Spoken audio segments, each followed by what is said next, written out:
Students, आता आपण इतिहासाचा चौथा पाठाला सुरुवात करूया. इतिहासाचा जो चौथा पाठ आहे त्या इतिहासाच्या चौथ्या पाठाचं नाव आहे 1857चा स्वातंत्र्य लढा.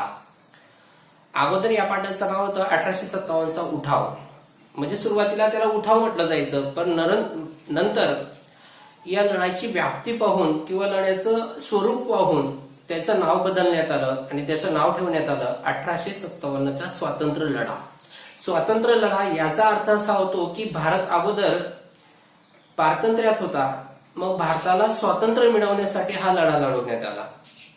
आता भारत पारतंत्र्यात होता म्हणजे भारतावर कुणाचं राज्य होतं? साहजिकच इंग्रजांचं राज्य होतं. मग हे इंग्रजांचं राज्य नष्ट व्हावं व भारतीयांची सत्ता यावी यासाठी पूर्ण भारतामध्ये एक लढा झाला. तो 1857 साली झाला, म्हणून याला 1857चा स्वातंत्र्य लढा असं म्हणतात. आता 1857चा स्वातंत्र्य लढा म्हणजे आपल्याला माहिती आहे की इंग्रज भारतामध्ये केव्हा आले होते? इसवी सन 1600 मध्ये. नंतर हळूहळू त्यांनी आपल्या भारतामध्ये सत्ता प्रस्थापित केली. जवळजवळ 1700चा शेवटचा कालावधी म्हणजे 1800 पर्यंत पूर्ण भारतावर त्यांचं राज्य होतं. मग पूर्ण भारतावर राज्य होतं, मग नंतर डायरेक्ट 1857ला लढा झाला का? नाही.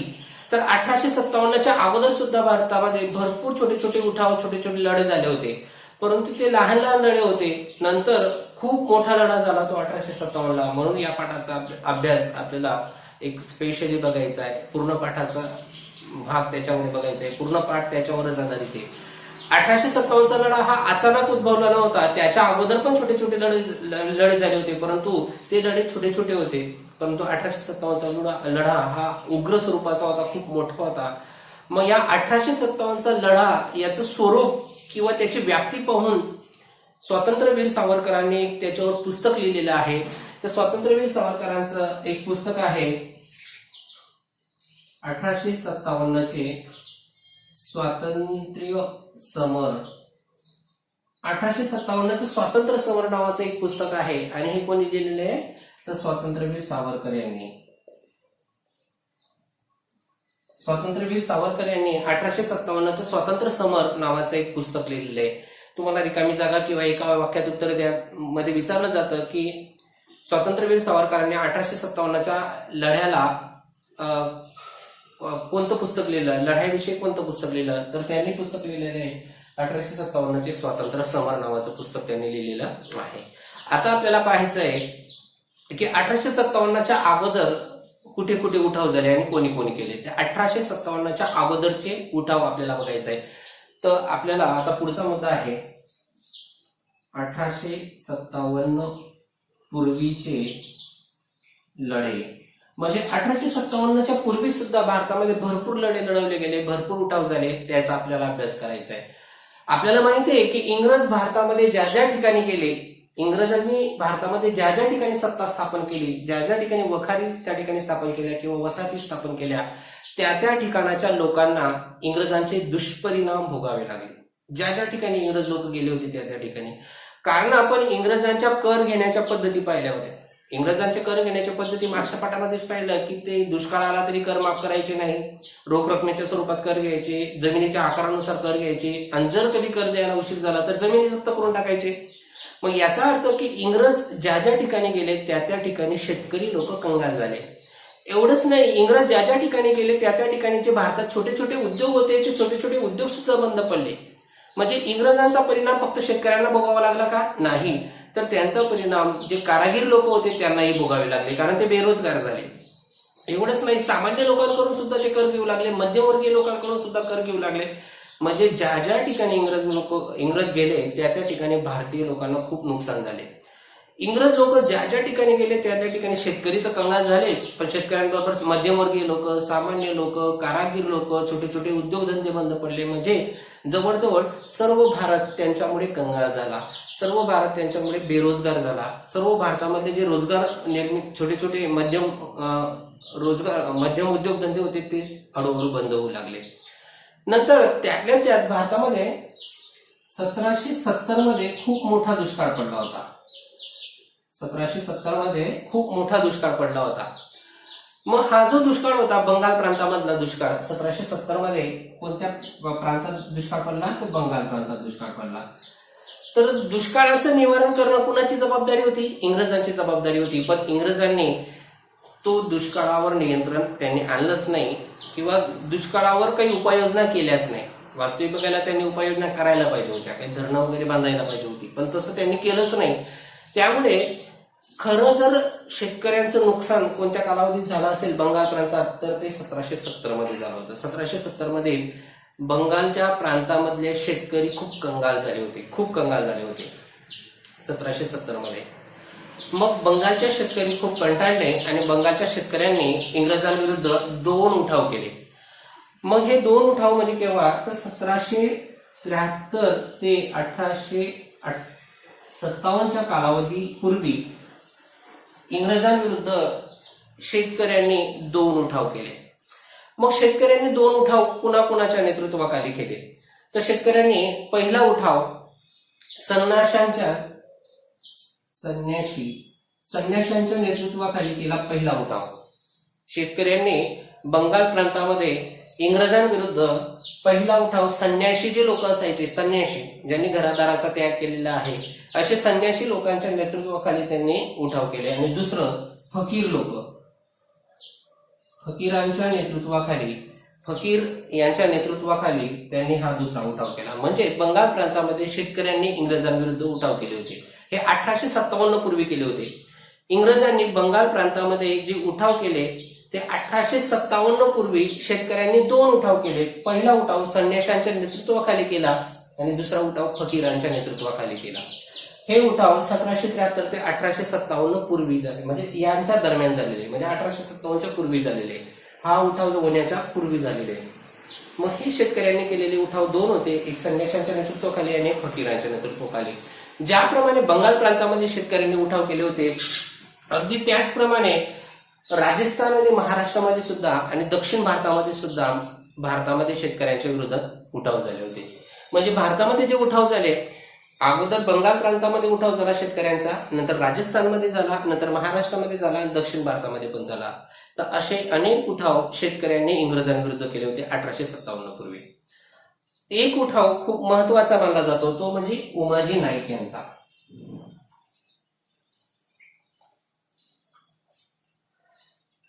उमाजी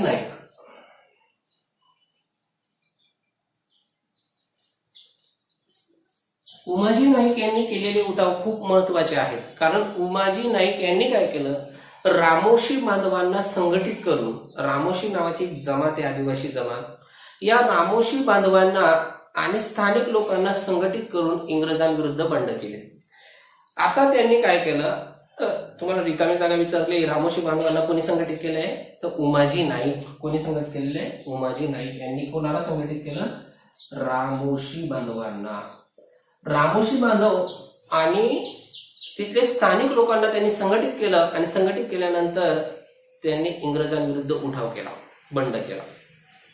त्यांनी काय केलं की एक जाहीरनामा काढला उमाजी नाईकांनी, आणि त्या जाहीरनाम्यामध्ये म्हटलं की आपण इंग्रजांविरुद्ध खूप मोठा लढा द्यायचा आणि इंग्रजांची सत्ता उलटून टाकायची, असं त्या जाहीरनाम्यामध्ये होतं. की इंग्रजांविरुद्ध आपण बंड करायचा, उठाव करायचा, खूप मोठा उठाव करायचा आणि इंग्रजांविरुद्ध केलेल्या उठावानंतर इंग्रजांची सत्ता उलटून टाकण्याचा आपण प्रयत्न करायचा, म्हणजेच आपण त्या ठिकाणी शस्त्राचा वापर करायचा. मग हे उमाजी नाईक जे होते, या उमाजी नाईकांचा जो दरारा होता, तो दरारा भरपूर जिल्ह्यांमध्ये होते महाराष्ट्रामध्ये. मग कुठे कुठे होता, तर उदाहरणार्थ सातारा, अहमदनगर, भोर, नंतर सोलापूर, नाशिक,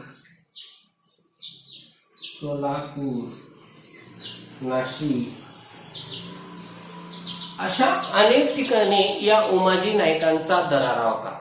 उमाजी नाईकांना इंग्रज लोक खूप घाबरायचे, कारण उमाजी नाईकांनी रामोशी बांधवांना तर संघटित केले, पण ज्या ज्या भागामध्ये ते गेले त्या त्या भागा लोकांना संघटित करून त्यांनी इंग्रजांविरुद्ध बंड केले. आणि त्यांनी सांगितलं की इंग्रजांविरुद्ध तो मोठा लढा लढवायचाच, पण इंग्रजांविरुद्ध मोठा लढा बरोबर आपल्याला इंग्रजांची सत्ता सुद्धा उलटून टाकायची आहे. मग इंग्रजांची सत्ता कुठे कुठे? अजून एक राहिलं पुणे. तर बघा, सातारा, अहमदनगर, भोर, सोलापूर, नाशिक, पुणे एवढ्या मोठ्या भागामध्ये या उमाजी नायकांचा दरारा होता. म्हणून इंग्रज लोक संतापले आणि इंग्रज लोकांनी काय केलं की 1832 मध्ये या रामोशी बांधवांना अटक केली. आणि 1832 मध्ये अटक केल्यानंतर त्यांनी पुणे या ठिकाणी रामोशी बांधवांना 1832 मध्ये उमाजी नायकांना त्यांनी अटक केली आणि 1832 मध्ये पुणे या ठिकाणी उमाजी नाईक यांना फाशी देऊन टाकले. तर उमाजी नायकांचं हे जे बलिदान आहे हे बलिदान खूप महत्वाचं आहे. कारण उमाजी नायकांनी 1857च्या पूर्वी इंग्रजांविरुद्ध खूप मोठा लढा दिला होता महाराष्ट्रामध्ये. कुठे कुठे? पुणे, नाशिक, सातारा, अहमदनगर, भोर आणि सोलापूर.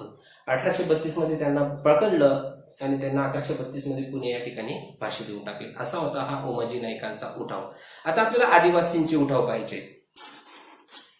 आता आपल्याला बघायचे आदिवासींचे उठाव. एक लक्षात घ्या, 1857 पूर्वी जसे इंग्रजांविरुद्ध शेतकऱ्यांनी उठाव केले, रामोशी बांधवांनी उठाव केले उमाजी नायकांच्या नेतृत्वाखाली. शेतकऱ्यांनी कोणाच्या नेतृत्वाखाली केले होते बंगाल प्रांतात? तर शेतकऱ्यांनी संन्याशी आणि फकीर यांच्या नेतृत्वाखाली केले होते. कारण शेतकरी हे इंग्रजांच्या काळात कंगाल झाले होते, सामान्य लोक कंगाल झाले होते. नंतर उमाजी नाईकांनी रामोशी बांधवांना आणि स्थानिक लोकांना संघटित करून इंग्रजांविरुद्ध उठाव केले होते.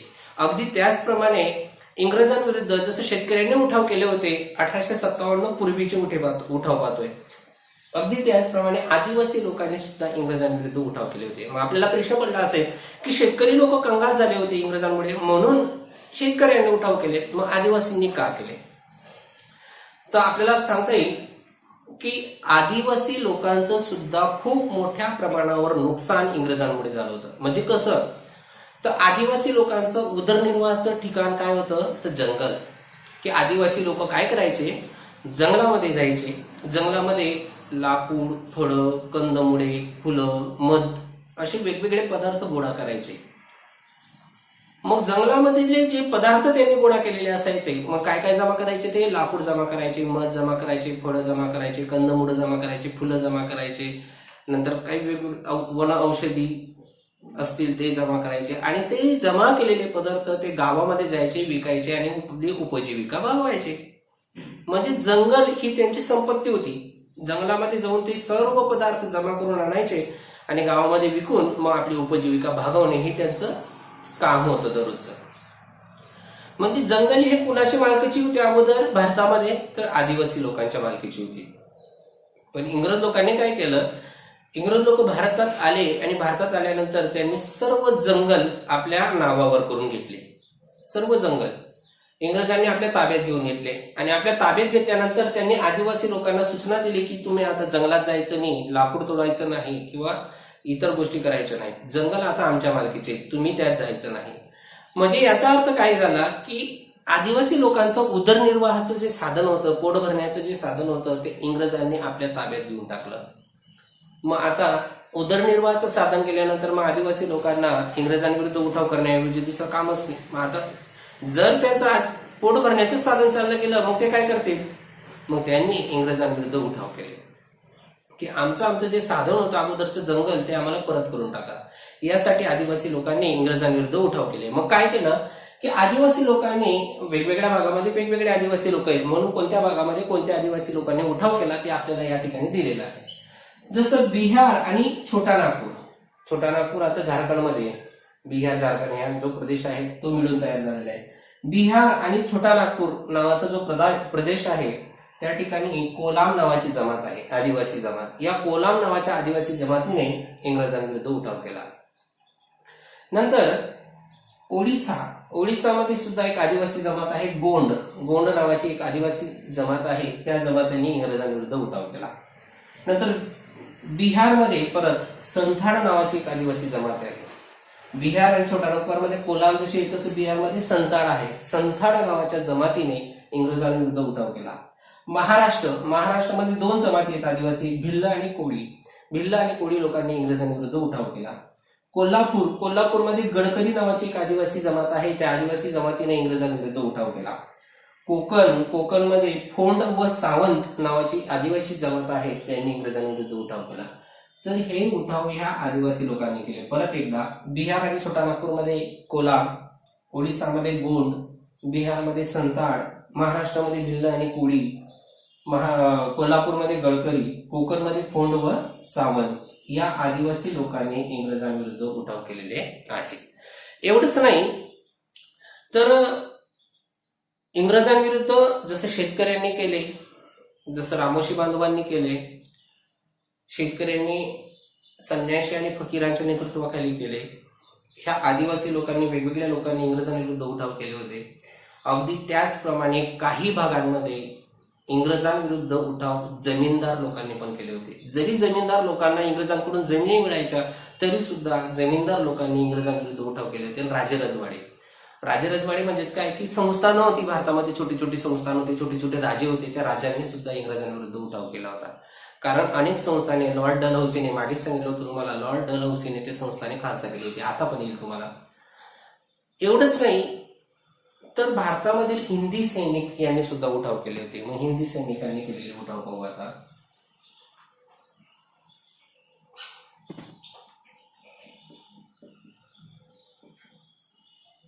हिंदी सैनिक, तर इंग्रजांविरुद्ध भारतामध्ये हिंदी सैनिकांनी सुद्धा उठाव केले होते. मग हिंदी सैनिक म्हणजे नेमकं कोणतं?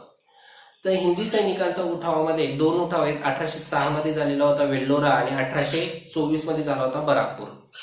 1806 मध्ये झाला होता वेल्लोरा आणि 1827 मध्ये झाला होता बराकपूर. या ठिकाणी सैनिकांनी उठाव केला होता. मग 1806 मध्ये वेल्लोरा आणि 1827 मध्ये 1824 मध्ये उठाव झाला होता बराकपूरला. मग हे उठाव त्यांनी का केले होते? तर हिंदी सैनिक म्हणजेच काय की इंग्रजांच्या सैन्यामध्ये होते ते हिंदी सैनिक.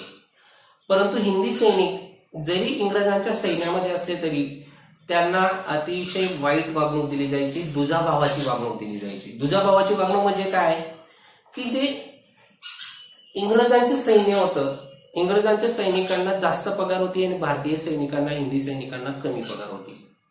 ईस्ट इंडिया कंपनीचे सैनिक होतं, त्यांनी जे लष्कर स्थापन केलं होतं त्या लष्करामध्ये इंग्रजांचं पण सैन्य होतं आणि भारताचं पण सैन्य होतं. दोघं मिळून काम करायचे. भारतीय लोकांकडून, भारतीय सैनिकांकडून ते जास्त काम करून घ्यायचे व कमी पगार, आणि इंग्रजांचे सैनिक कमी काम करायचे आणि त्यांना जास्त पगार.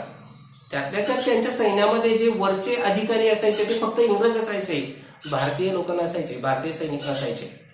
परत इंग्रजी सैनिकांना कमी पगार मिळायचा, इंग्रजी सैनिकांना जास्त पगार मिळायचा, भारतीय सैनिकांना कमी पगार मिळायचा, भरती सुद्धा दिली जात नव्हते आणि अतिशय वाईट वागणूक ही हिंदी सैनिकांना दिली जात होती. म्हणून हिंदी सैनिक त्रासले आणि हिंदी सैनिक त्रासल्यानंतर कारणे पण विचारलं जाईल तुम्हाला. तर हिंदी सैनिकांनी त्रासल्यानंतर 1806 मध्ये वेल्लोरा या ठिकाणी उठाव झाला होता आणि 1824 मध्ये बराकपूर या ठिकाणी उठाव झाले होते.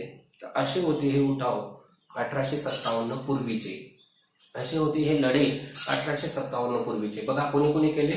शेतकऱ्यांनी केला, संन्याशांच्या नेतृत्वाखाली आणि फकीर म्हणजे संन्याशींनी पण केला, फकीरांनी केला, उमाजी नाईकांनी केला रामोशी बांधवांना संघटित करून, नंतर आदिवासींनी केले, जमीनदारांनी केले, नंतर राजेरजवाडींनी केले आणि हिंदी सैनिकांनी केले. म्हणजे जवळजवळ भारतातल्या सर्व जमातींनी, सर्व लोकांनी इंग्रजांविरुद्ध उठाव केले होते भारताच्या वेगवेगळ्या भागांमध्ये.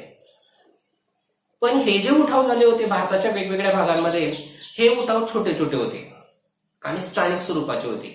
म्हणजे एक उठाव पुण्याला झाला असेल, अहमदनगरला, कुठे बंगालमध्ये छोट्याशा भागात झाला असेल, किंवा वेगळ्या जमातीने केला तर दुसरी जमात त्याला येऊन मिळाली नाही. समजा आदिवासी लोकांनी केला तर फक्त त्याच्यात आदिवासीच होते, शेतकऱ्यांनी केला तर त्याच्यामध्ये फक्त शेतकरीच होते, सैनिकांनी केला तर तो थोड्याशा भागामध्येच झाला होता, पूर्ण सैनिकात झाला नव्हता. जर शेतकऱ्यांनी केला असता तर जवळजवळ भारतातल्या सर्व शेतकऱ्यांनी केला असता तर ते सक्सेस झाले असते. परंतु हे जे उठाव होते हे उठाव अतिशय छोटे छोटे होते आणि स्थानिक स्वरूपाचे होते, वेगवेगळ्या भागांमध्ये होते. म्हणून हे उठाव इंग्रजांनी आपल्या लष्करी बळावर, आपल्या ताकदीवर हे उठाव दडपून टाकले. हे उठाव इंग्रजांनी दडपून टाकले कारण हे उठाव छोटे छोटे होते. इंग्रजांनी सहजरित्या त्यांना दडपून टाकले. मग इंग्रजांनी हे उठाव दडपून टाकल्यानंतर इंग्रजांच्या विरोधात भारतीय लोकांचा जो संताप होता हा फक्त दडपला गेला, नष्ट झाला का? नाही. हा फक्त त्या कालावधीपर्यंत दाबला गेला. इंग्रजांविरुद्धचा संताप हा फक्त त्या कालावधीपर्यंत दाबला गेला, नष्ट झाला नाही, याचं एक उग्र स्वरूप त्या ठिकाणी धारण झालं. एक खूप मोठा उठाव झाला. जसं की एखाद्या दारूच्या ढिग्यावर, दारूचा म्हणजे तो दारूचा कोठा असतो एक मोठा. दारू म्हणजे काय की आपण फटाक्यांमध्ये भरतो ना, ती युरेनियम थोरिनियमचा काय पासून बनलेली थोडी दारू असते ना, जसं दारूच्या एखाद्या मोठ्या ढिग्यावर एखादी ठिणगी पडावी आणि मोठा स्फोट व्हावा, तसा स्फोट झाला 1857ला. त्याला म्हणतात 1857चा उठाव. कारण 1857चा उठाव हा स्थानिक स्वरूपाचा नव्हता. जसं पूर्वीचे लढे हे छोटे छोटे होते, स्थानिक होते, तसं 1857चा उठाव हा स्थानिक नव्हता. 1857च्या उठावामध्ये सर्व लोक होती आणि ते एकत्र आली होती.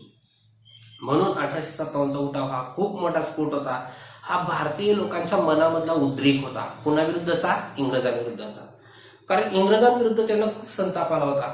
इंग्रजांनी खूप त्यांच्यावर अन्याय अत्याचार केला होता. मग हा इंग्रजांचा अन्याय अत्याचार, त्यांनी जरी पूर्वी छोटे छोटे उठावांद्वारे दडपले तरी इंग्रजांच्या मनात, भारतीय लोकांच्या मनातला संताप हा फक्त दबला गेला होता, तो नष्ट झाला नव्हता. आणि त्याचा उद्रेक म्हणजे 1857चा उठाव.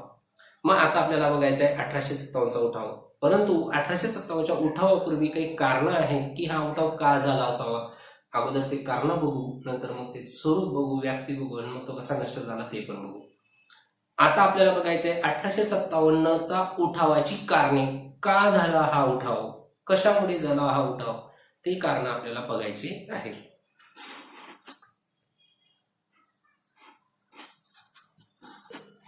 तर आता आपल्याला बघायचंय 1857च्या लढ्याची कारणे, की 1857चे लढा जो झाला याची काही कारणं होती. हा लढा का झाला असावा. जर इंग्रज येण्यापूर्वी जर भारताचा इतिहास पाहिला, तुम्ही 7वीमध्ये पाहिला आहे, तर इंग्रज येण्यापूर्वी सुद्धा भारतामध्ये अनेक राजे आले होते. इराणमधून आले होते, अफगाणिस्तानमधून आले होते. त्यांनी भारतावर राज्य केलं होतं. जसं मुघलांचं राज्य झालं भारतावर. परंतु इंग्रजांच्या पूर्वी जे राजे भारतामध्ये आले होते, ज्यांनी भारतामध्ये सत्ता स्थापन केली होती, तरी त्यांनी भारताच्या गावगारड्यामध्ये बदल केला नाही. ते आपलं सत्ता बदलली, राजे बदलले, परंतु आपला गावगारडा सारखाच चालू होता, तसंच चालू होता. जसं पूर्वीचे राजे आपल्याकडून कर घ्यायचे, तसं नंतर आलेले राजे त्याचप्रमाणे कर घेऊ लागले. म्हणजे भारतीय लोकांचं फारशा प्रमाणात नुकसान झालं नव्हतं. जरी इतर लोकांनी, आपल्यावर खूप लोकांनी राज्य केलं असलं तरी आपला गावगारडा सुरळीत चालू होता. म्हणजे भारतीय लोक सुरक्षित होते. पण इंग्रज लोक भारतामध्ये आले आणि इंग्रजांनी पूर्ण व्यवस्था बदलून टाकली. आपल्याला माहिती, त्यांनी कर घेण्याच्या पद्धती बदलून टाकल्या. त्यांच्यामुळे छोटे छोटे उद्योगधंदे बंद पाडले. आदिवासी लोकांचे जे उदरनिर्वाहाचं साधन होतं ते बंद करून टाकलं. म्हणजे त्यांनी पूर्ण व्यवस्था बदलून टाकली, पूर्ण नियम बदलून टाकले. मग भारतीय लोक घाबरून गेले की इंग्रज लोकांनी ही सर्व व्यवस्था बदलून टाकल्यामुळे त्यांना असुरक्षिततेची भावना, की आपण आपल्या देशामध्ये राहत असून आपल्याला उपजीविकेचे साधन नाही, आपल्याला पोट भरण्याचं साधन नाही, त्यातल्या त्यात इंग्रज लोक दुष्काळ येऊ नको येऊ ते आपल्याकडून कर्ज घेत आहेत, अशी असुरक्षिततेची भावना त्यांच्यामध्ये निर्माण झाली आणि त्यांनी इंग्रजांविरुद्ध उठावाला सुरुवात केली. मग इंग्रजांच्या उठावाला सुरुवात जी झाली 1857 मध्ये, त्याची काही कारणं आहेत, ते बेसिक कारणं पाहून घेऊ. पहिलं कारण बघायचं आहे आपल्याला आर्थिक कारण. पहिलं आहे आर्थिक कारण.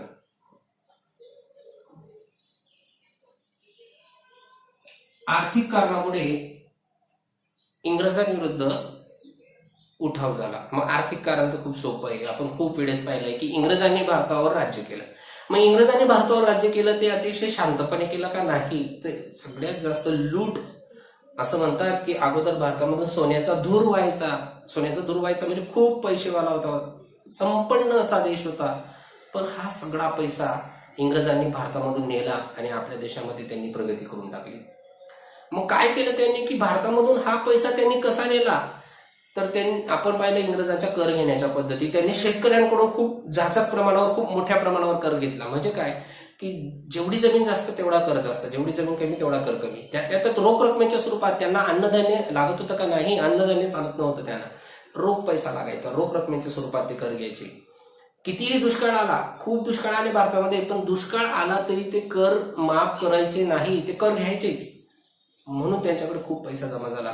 नंतर जर कर द्यायला उशीर झाला ना, तर ते काय करायचे, सावकाराकडे ती जमिनी गहाण विकून टाकायचे सावकाराला आणि त्यांच्याकडे तो पैसा घेऊन टाकायचे, जप्त करून टाकायचे ते इंग्रज भारतीय शेतकऱ्यांकडून जमीन. म्हणजे इंग्रजांनी भारतीय शेतकऱ्यांना कंगाल करून टाकलं. शेतकऱ्यांकडून जेवढा पैसा जमा झाला तो सगळाचा सगळा पैसा ते कुठे घेऊन गेले? इंग्लंडला घेऊन गेले.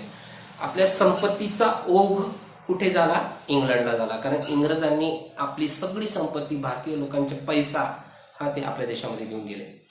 नंतर दुसरं की भारतामध्ये जेव्हा जेव्हा ते आले त्या ठिकाणी जे छोटे छोटे उद्योगधंदे होते ते सर्व उद्योगधंदे बंद पडले. आपण मागच्या वेळेसच पाहिलं होतं की इंग्रजांच्या कालावधीमध्ये भारतीय लोकांचे उद्योगधंदे बंद पडले. कारण त्यांचे माल स्वस्त होता, यंत्राने तयार केलेला असायचा आणि खूप वस्तू असायच्या. भारतीय वस्तू जे महागड्या होत्या, हाताने तयार केलेल्या असायच्या.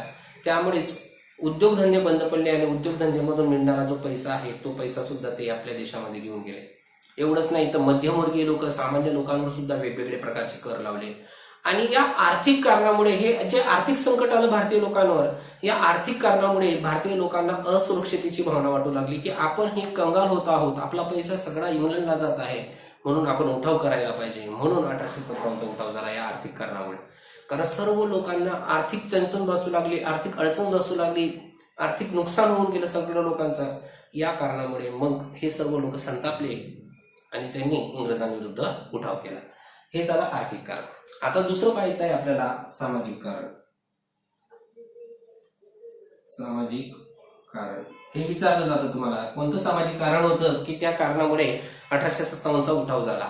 तर सामाजिक कारणाचा जर विचार केला तर भारतामध्ये पूर्वीपासून काही चालीरीती होत्या, या भारतीय परंपरेनुसार चालायच्या. जसं पूर्वीचे लोक चालीरीती होत्या तसं नंतरच्या कालावधी पण त्या चालीरीती चालूच राहिल्या. पण इंग्रजांनी या चालीरीतींमध्ये पण हस्तक्षेप केला. वास्तविक बघायला ह्या गोष्टी चांगल्या आहेत, इंग्रजांनी केलेल्या ह्या गोष्टी चांगल्या आहेत. म्हणजे कोणत्या? तर आपल्याला माहिती आहे 1827 मध्ये लॉर्ड बेंटिंग यांनी कायदा केला होता. कोणता? सतीबंदीचा कायदा. म्हणजे पूर्वीपासून जी भारतामध्ये सतीची चाल चालू होती. सतीची चाल म्हणजेच काय की एखाद्या स्त्रीचा नवरा मेल्यानंतर त्या स्त्रीला त्या चितेवर जिवंत जाळलं जायचं. ही वाईट प्रथा आहे. इंग्रजांनी हे बंद करून टाकले. नंतर विधवा पुनर्विवाहाचा कायदा केला होता लॉर्ड डलहौसीने. आपण पाहिला की विधवा पुनर्विवाहाचा कायदा त्यांनी काय केला होता की एखादी स्त्री कमी वयात जर विधवा झाली तर आयुष्यभर तिला तसंच जगावं लागायचं. मग असं जगण्यापेक्षा त्यांचा पुनर्विवाह व्हायला पाहिजे असा कायदा केला होता लॉर्ड डलहौसीने. म्हणजेच इंग्रजांनी भारताच्या या रूढी परंपरेमध्ये हस्तक्षेप केला होता. मग भारतीय लोकांना असं वाटायचं की ह्या आमच्या चालीरीती आहेत, आम्ही बंद करू की चालू राहू ही आमची मर्जी, इंग्रज का हस्तक्षेप करत आहे. मग इंग्रजांचा हस्तक्षेप त्यांना असह्य झाला, त्यांना असुरक्षिततेची भावना वाटू लागली की हे आमच्या चालीरीती पण बंद करतायत. वास्तविक बघायला ह्या गोष्टी इंग्रजांनी चांगल्या केल्या तरीही भारतीय लोकांना संताप आला आणि या सामाजिक कारणामुळे सतीबंदीची चाल बंद केली, विधवा पुनर्विवाहाचा कायदा केला. ह्या कारणामुळे भारतीय लोक नाराज झाले, कारण इंग्रजांनी आपल्या भारतीय वंश परंपरेमध्ये हस्तक्षेप केला होता, जरी चांगला असला तरी.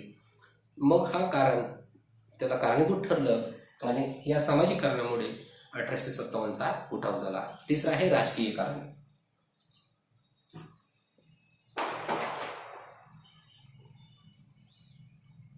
आता कोणतं राजकीय कारण आहे की त्या कारणामुळे 1857चा उठाव झाला? तर राजकीय कारणाचा जर विचार केला तर भारतामध्ये वेगवेगळ्या प्रदेशावर इंग्रजांनी राज्य केलं. आपल्याला माहिती, बंगालचा प्रांत जिंकून घेतला, कर्नाटक जिंकून घेतला, म्हैसूर जिंकून घेतला, सिंध प्रांत जिंकला, श्रीकांवर सत्ता गाजवली, मराठ्यांवर सत्ता गाजवली. मग ह्या सगळ्या राजांचा त्यांनी पराभव केला. मग हे राजे आनंदी होते का? नाही, कारण आपलं राज्य इंग्रजांनी जिंकून टाकलं. मग हे राजे संतापले आणि यांनी इंग्रजांविरुद्ध उठाव केला. एवढंच नाही, हे वेगवेगळे प्रदेश तर जिंकले पण भारतामध्ये वेगवेगळे संस्थानं पण होती, खूप संस्थानं होती भारतामध्ये. ही संस्थानांवर राजांचं राज्य होतं, पण त्या राजांकडून सुद्धा त्यांनी ती संस्थानं हळूहळू जमा करायला सुरुवात केली. जसं की लॉर्ड डलहौसी, रिकामी जागा विचारली जाते, लॉर्ड डलहौसीने भारतामध्ये संस्थानं खालसा करायला सुरुवात केली. खालसा धोरण त्यांनी स्वीकारलं. खालसा धोरण स्वीकारल्यानंतर भारतामधले सगळे संस्थानं हळूहळू ते घेऊ लागले. मग कोणकोणती? खालसा करणे म्हणजे काय? नष्ट करणे आणि आपल्या प्रदेशाला जोडून घेणे. मग अयोध्येचं एक संस्थान होतं. तर लॉर्ड डलहौसीने काय सांगितलं की हे अयोध्येचा राजाला अयोध्येचं संस्थान चालवता येत नाही, गैरकारभाराच्या कारणावरून अयोध्येचं संस्थान त्यांनी खालसा करून टाकलं. एवढंच नाही, अयोध्येचं संस्थान जसं त्यांनी गैरकारभारामुळे खालसा केलं तसं नागपूर, झाशी, सातारा हे जे संस्थान होतं हे संस्थान त्यांनी दत्तक वारसा नामंजूर करून, दत्तक वारसा म्हणजेच काय की त्या राजांना स्वतःचे पुत्र नव्हते, त्यांनी दत्तक घेतले होते. पण त्यांनी काय म्हटलं लॉर्ड डलहौसीने, जर तुम्हाला स्वतःची पुत्र नसतील आणि तुम्ही जर दत्तक पुत्र घेतले असतील तर मग हे दत्तक तर चालणार नाही, ते संस्थान नष्ट होईल आणि आम्हाला ते जोडलं जाईल, असं या लॉर्ड डलहौसीने सांगितले. मग आता हे संस्थानिकांना असं वाटलं की आमचे संस्थान हे घेऊन टाकतायत, विनाकारण घेताय, गैरकारभार असो का काय असो हे आमचं आहे, किंवा दत्तकपुत्र घेऊ का नको घेऊ तुम्हाला काय संबंध आहे.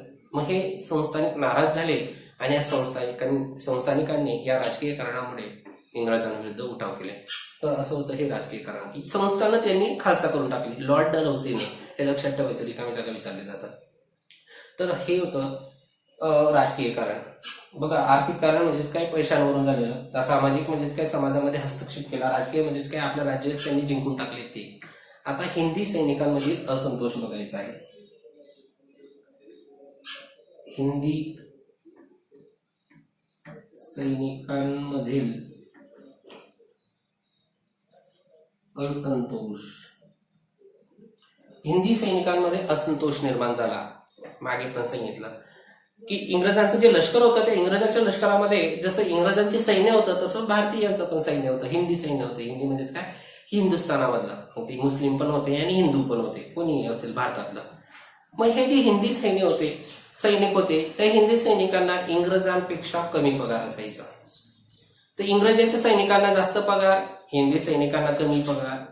इंग्रजी सैनिक कमी काम करायचे, भारतीय सैनिक जास्त काम करायचे. आठवड्याला सुट्टी घ्यायची ते भारतीय सैनिकांना देत पण नव्हते.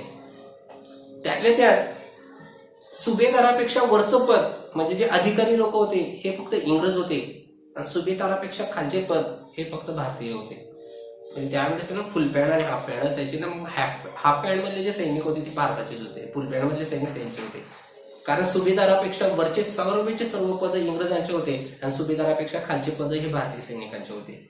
तसंच आपल्याला कमी पगार होता आणि त्यांना जास्त पगार होता. आणि त्यातल्या त्यात भारतीय सैनिकांना भत्ते मिळायचे नाही, इंग्रजी सैनिकांना भत्ते मिळायचे. भत्ते म्हणजेच काय की एखादा सण आला काहीतरी त्यांना प्रमोशन दिलं जातं किंवा पैसा दिला जातो, त्याला म्हणतात भत्ता. पण इंग्रजी सैनिकांना ते भत्ता द्यायचे, जर घर भाडं, प्रवास भाडं, हे भत्ते त्यांना होते. भारतीय सैनिकांना कोणतेही भत्ते देत नव्हते. अगोदर द्यायचे पण नंतर त्यांनी भारतीय सैनिकांचे भत्ते पण कमी करून टाकले. मग आता भारतीय सैनिकांना राग येईल का आनंद होईल, तर राग येईल. भारतीय सैनिक संतापले आणि भारतीय सैनिकांनी मग इंग्रजांविरुद्ध उठाव केले. तर अशा प्रकारे हिंदी सैनिकांना हे कारण पहिले.